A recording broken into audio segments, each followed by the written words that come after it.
नमस्कार, स्वागत है आपका इंडिया न्यूज के डिजिटल प्लेटफॉर्म पर। मैं हूं आपके साथ अतुल प्रताप सिंह। भाई, रिश्वतखोरी पर भी महंगाई की मार है। अब आप सोच रहे होंगे कि मैं ये क्या कह रहा हूं, और रिश्वतखोरी और महंगाई का क्या लेना देना है। महंगाई से तो आम जनता ही सिर्फ त्रस्त होती है, एक आम मध्यम परिवार ही उसकी चपेट में आता है, उसकी जद में आता है। लेकिन अब जो रिश्वतखोर हैं वो भी महंगाई की जद में आ गए, इसलिए उन्होंने रकम बहुत कई गुना बढ़ा दी है। अब आप कहेंगे कि ये कैसे हो सकता है, लेकिन हरियाणा में ये हो रहा, और इस वजह से हो रहा कि असल में हरियाणा सरकार ने बहुत सख्ती कर दी है। मुख्यमंत्री मनोहर लाल की जो जीरो टॉलरेंस की नीति है और लगातार एजेंसियों की जो छापेमारी है, उसमें कई रिश्वतखोर अफसर और कर्मचारियों को धर दबोचा गया, उनके खिलाफ सख्त एक्शन लिया गया। लेकिन दूसरा तरीका इन रिश्वतखोरों ने तुरंत ईजाद भी कर लिया।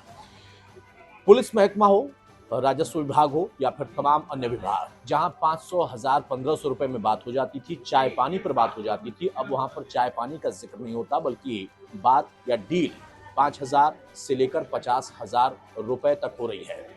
पिछले कुछ दिनों की घटनाओं को अगर हम देखें, लगभग 1.5-2 साल को अगर हम समझें और आकलन उसका करें, तो वहां पर जितने एक्शन लिए गए, जिन जगहों पर छापेमारी की, वहां पर चौंकाने वाले आंकड़े सामने आए। और ये आंकड़े क्या है?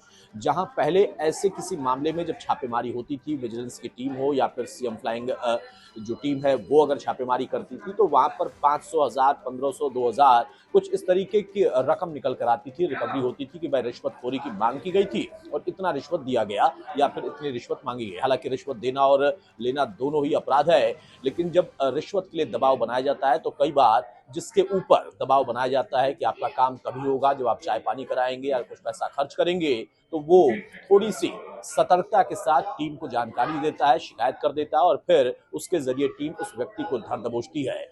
लेकिन पिछले 2 साल के आंकड़ों को देखें, तो वहां पर चौंकाने वाले आंकड़े इस वजह से सामने आते हैं कि जिन विभागों में, खासतौर से पटवारी का, राजस्व का जो पटवारी विभाग है, पुलिस महकमा है, इन जगहों पर जो रकम 1500 या फिर 1500 या फिर 2000, या कह लें कि चलो 5000 मैक्सिमम, लेकिन अब वहां पर तय रकम ही हो गई है 5000 से लेकर 50,000 तक रुपए, या फिर उससे भी ज्यादा।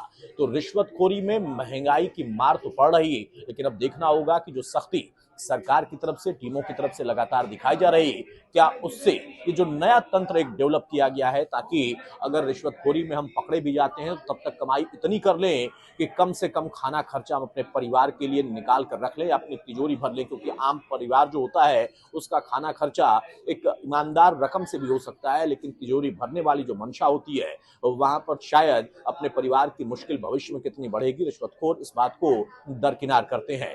तो अपने आप में बड़ी दिलचस्प कहानी निकल कर आई हरियाणा से। अब देखना होगा कि इसको लेकर कोई नई व्यवस्था क्या की जाती है, ताकि रिश्वतखोरों ने जो नया तरीका इजाद किया है, इस पर भी कड़ा प्रहार हो पाए।